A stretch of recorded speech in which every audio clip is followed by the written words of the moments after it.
It is cold. It is dark. And I am hungry. We are hungry. Actually, this is Luna, and she just ate breakfast. But I am hungry.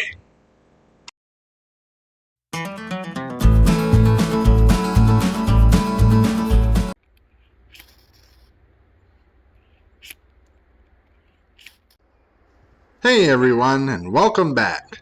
If you're new to Wicked Prepared, I'll ask you to hit that subscribe button and click the notification bell. That's the best way to keep seeing videos from us. And boy, do we have a bunch of exciting content coming down the line. So you definitely don't want to miss out. In Maine right now, as I'm filming this video, winter is in full swing. We've had several days with high temperatures staying in the single digits, and with high winds at night, temperatures are plummeting to 30 to 40 degrees below zero with the wind chill factor. And now we have a nor'easter moving up the east coast heading straight for us. Forecasts are showing at least a foot of snow, maybe upwards of 2. The storm is bringing high winds as well as sleet and freezing rain, the perfect recipe for power outages. With all that being said, I thought it might be a good time to practice more with cooking on our rocket stove, a stove fueled only by small sticks and twigs. I built it last spring, and I'll put the link to that video down in the description. We used it quite a few times during the warmer months, but I've honestly never used it in the winter until now. So make sure you stick around and see how it works out.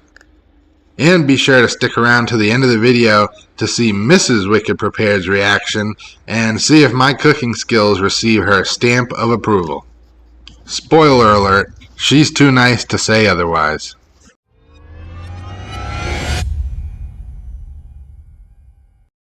So today I'll be cooking just kind of a test breakfast for myself, but the recipe could easily be scaled up to feed our whole family while still cooking with the same method. We like to experiment this way so we don't assemble a whole bunch of meals that none of us will enjoy in the future. So let's go ahead and get started with the jar. I used a pint-sized jar for this one serving, and I definitely could have gotten by with a smaller jar though. So first to go in the jar is the eggs. I'll need a 1/4 cup of the eggs.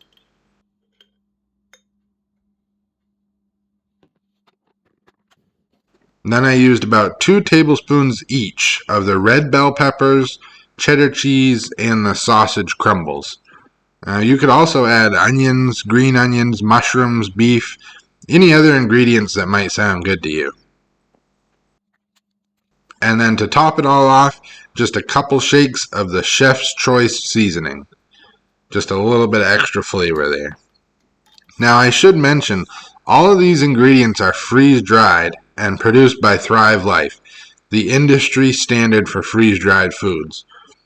All of these ingredients are extremely shelf-stable, and that's what makes them so ideal for these meals in a jar. Just as it sits, this would stay good for about a year in the jar. If you add one of these oxygen absorbers inside, that brings the shelf life up to 5 to 7 years. Now that I know I like this recipe, I've assembled a bunch of these jars and given them an entire row on our canning shelf. But the thing is, you don't have to put these on a shelf and use them only in case of emergency. They're so convenient and quick. They're awesome and really handy to have for just a quick meal or a snack. Now, I drove 18-wheeler for about 4 or 5 years and stopped in 2017, and I would have done anything just to have a real breakfast while I was on the road. I didn't know about all this back then, so it was always just fast food or granola bars or whatever was warming up at the truck stop at 3 in the morning. I didn't have a refrigerator in my truck. I know some guys did, but I didn't. But I did have a microwave, and that would have been perfect to heat this up. Most of what I hear says you shouldn't heat mason jars as they may crack, but you could spray the inside of a coffee mug with nonstick spray and dump the contents into that and microwave the mug. I know a lot of guys had hot plates in their trucks too, and that would work just as well. You basically just need water and then a way to heat it all up, and you've got a meal ready in just minutes. I would have been super happy to have this when I was driving. Alright, so now that the jar is assembled, we'll go back into the simulation practicing for if there was no electricity. So I'll grab my jar full of breakfast, a frying pan, spatula, nonstick spray, water, and my fire starter, and I'll head on down to the old rocket stove. Like I said, I built this rocket stove last summer after discovering the idea online. There are countless different ways to build them, different materials, different sizes, and you can buy some that are pre-built as well. But the principle behind them all is exactly the same. You have a small opening at the base for the sticks, a small opening adjacent to that and usually slightly lower for the air to enter the chamber, and then the chimney-like structure that funnels the heat upwards to direct it to the cooking surface. Now, I use cement bricks for hours, and a design like this is easy to make. It's easy to take it apart and put it in just a couple milk crates, so it's actually mobile.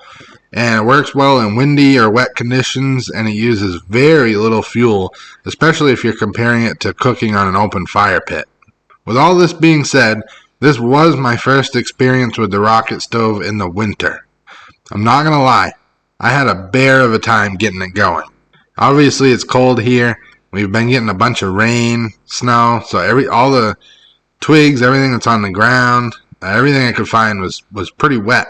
But the thing is, it didn't feel wet to the touch because it was frozen. So it was basically just big chunks of ice that I was trying to burn. I tried a bunch of different tinder, some grass that I found, leaves, pine needles, but everything was pretty wet. Now, obviously I have, paper and stuff up in the garage, but I kind of wanted to just work with what I had right down there by the stove, and it's quite a ways from the garage, so I ended up having some success with these little blossoms which caught, and then I was able to just add larger fuel to it after. However, as I added sticks and twigs to the fire, a lot of them were wet and frozen, which kept making the fire die down.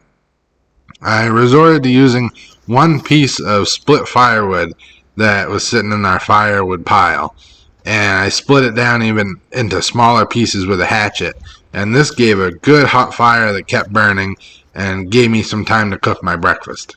So once the fire was going, I went ahead and added water to my jar of ingredients so they could begin the refreshing process. I used a half a cup of water.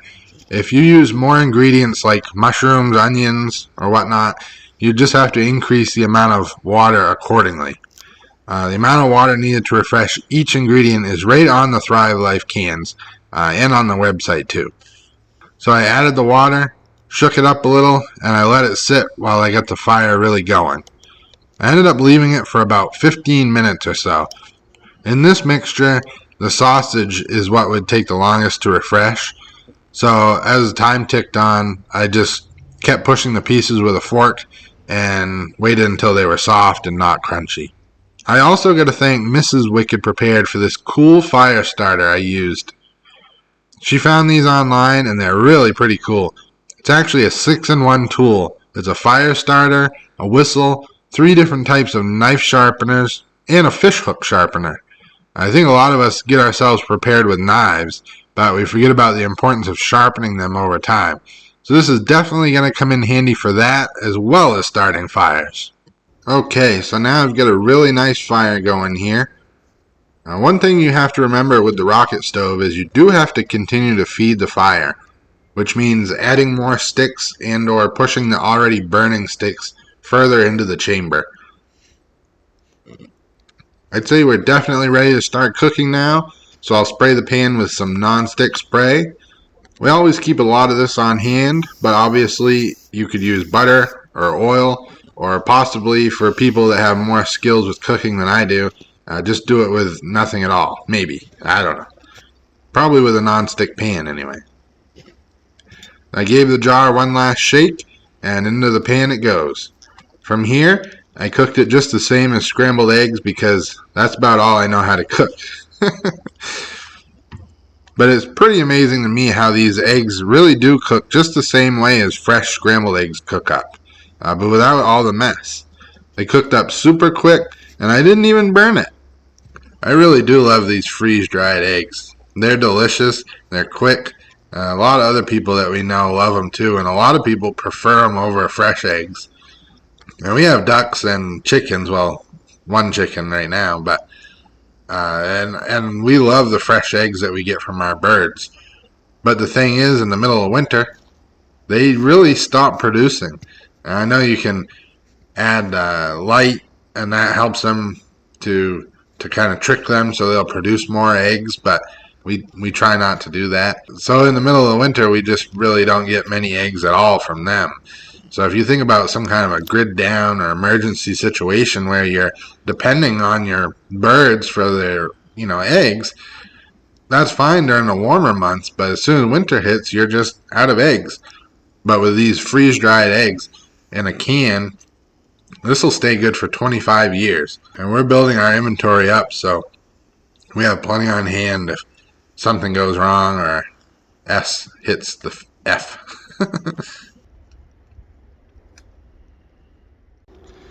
Sure does look good, but it's cooling off fast.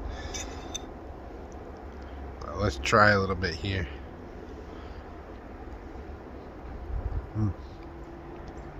Oh wow, that's really good. Not to toot my own horn or anything, but that is delicious.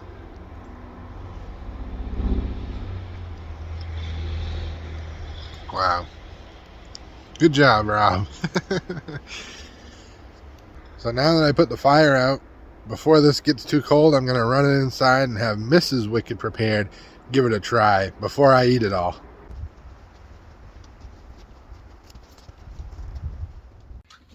Alright, Mrs. Wicked prepared. Let's see what you think. I can't wait.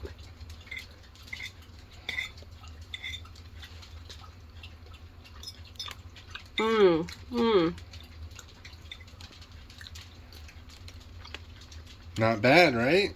That's really good, actually.